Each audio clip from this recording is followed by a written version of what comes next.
Okay, here we are going to discuss some of the factors on which the resistivity of a conductor depends. Earlier we have discussed the factors on which the resistance of a conductor depends, and four factors were there: length of the conductor, cross-section area of the conductor, nature of the material, and temperature.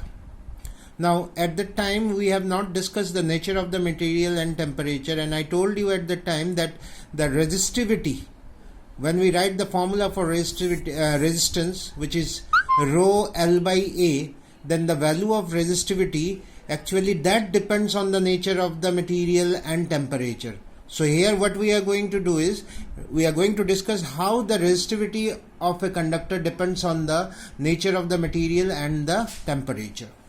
So let us see that. For that, what we are going to do is, first of all, we have taken a conductor having a cross-section area A. Ends of the conductor are connected to the battery of potential difference V. Cross-section area A, the electric field which develops between the ends of the conductor is given by E. L is the length of the conductor, and I is the current which flows through it.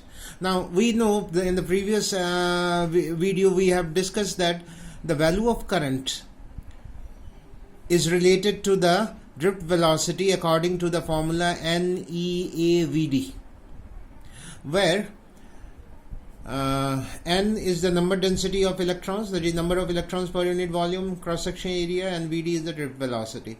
So the value of VD also we have derived previously, like E by m into tau.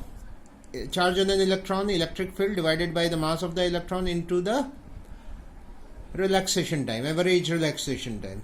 Now E is dV by dr, so here E is potential difference V by L. So V by L will replace E, so V by L, so we have a relation here for VD.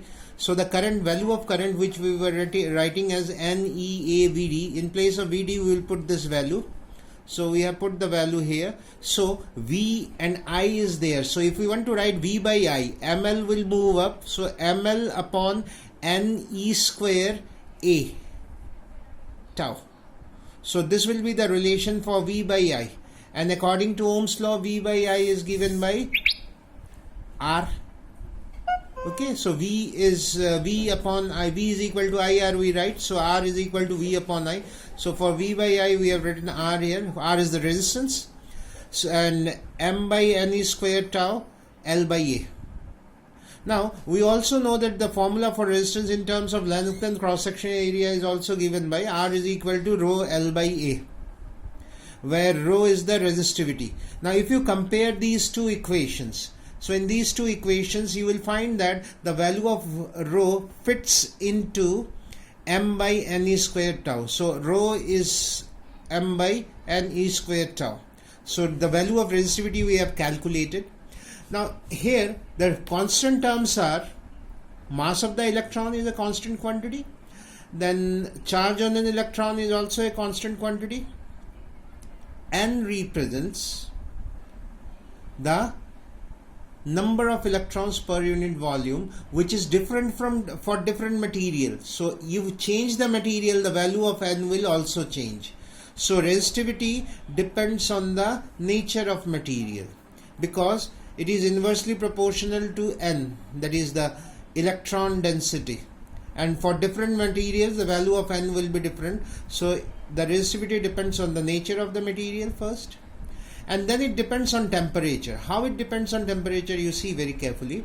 Resistivity is inversely proportional to the relaxation time. Relaxation time, if you remember, it is the time spent by the electron between two successive collisions. Now if you increase the temperature, they will collide more quickly, so the relaxation time will decrease. Temperature and relaxation time are inversely proportional.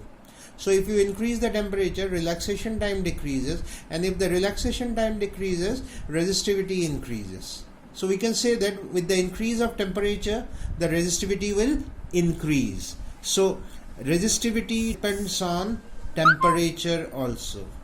So here we see that resistivity depends on two quantities. One is the nature of the material and another is the temperature, whereas resistance depends on four quantities according to the formula which is written here. It depends on length, cross-sectional area, and then it also depends on nature of material and temperature, because in the formula for resistance we have resistivity here.